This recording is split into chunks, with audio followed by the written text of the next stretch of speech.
Ito si Mary Ann Maslog. Pineke niya ang kanyang kamatayan para takasan ng pagkakakulong. Noong 2008, kinasuhan si Mary Ann Maslog dahil sa 24 million pesos textbook scam. After 11 years, noong 2019, sinabi ng kanyang abogado na patay na daw si Mary Ann. At alam mo ba kapag namatay ang akusado? Matik, mawawala ang criminal liability. Pero eto ang twist. Noong September 2024, na-aresto sa Quezon City ang isang babaeng nagngangalang Dr. Jessica Francisco dahil sa fraud. At laking gulat ng mga otoridad, si Mary Ann Maslog pala ito. Gumamit siya ng iba't ibang identity para magtago. Pero alam mo ba kung saan siya nahuli? Sa kanyang fingerprint. Bagay na hindi niya kayang baguhin. Unless putulin niya ang kanyang daliri, no? Sa huli, sinentensyahan siya hanggang 10 years ng pagkakakulong. Kung nagawa ito ni Mary Ann Maslog, yakang-yaka din itong ma-pull off ni dating DPWH Undersecretary Cathy Cabral na napabalitang namatay sa Benguet.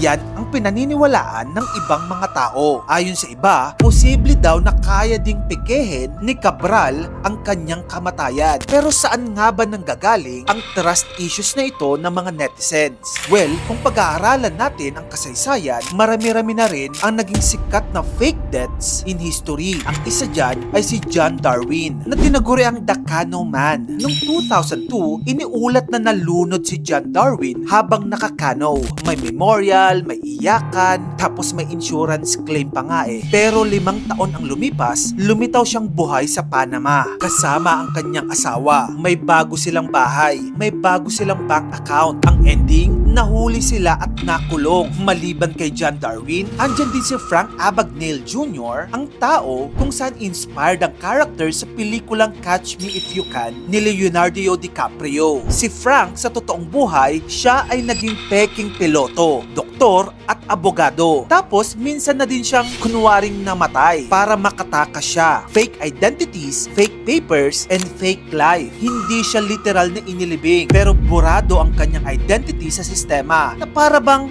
namatay na nga. Ano nga ba ang common pattern ng mga fake deaths na ito? Halos lahat sila may pare-parehong elemento. Bigla ang insidente, kakaunting ebidensya, walang malinaw na katawan, may motibo, utang, kaso, kahihiyan o power. Kaya sa pagdaan ng panahon, natuto ang publiko na magtanong. Balik tayo kay Cathy Cabral. Noong madiskubre ang katawan niya sa Tuba, Benguet, ang pulis at forensic experts ang humawak ng crime scene. Naglabas rin ng mga litrato ang pulisya ng katawan na natagpuan. Hindi ko na ipapakita sa inyo ang mga larawang ito bilang paggalang na rin sa yumao at sa kanyang pamilya. Ngunit ayon sa mga nakakita, kahawig na kahawig talaga ni Cabral ang nasa litrato. Pagdating naman sa identification at autopsy, ang pamilya ni Cabral mismo ang nag-identify na siya nga ang natagpuang katawan. Sumailalim ang bangkay sa autopsy at inilabas ang resulta noong December 20. Ayon kay DILG Secretary John Vic Remulla, 99% sure sila na ang katawan ay si Cathy Cabral mismo. Pero bakit nga ba may trust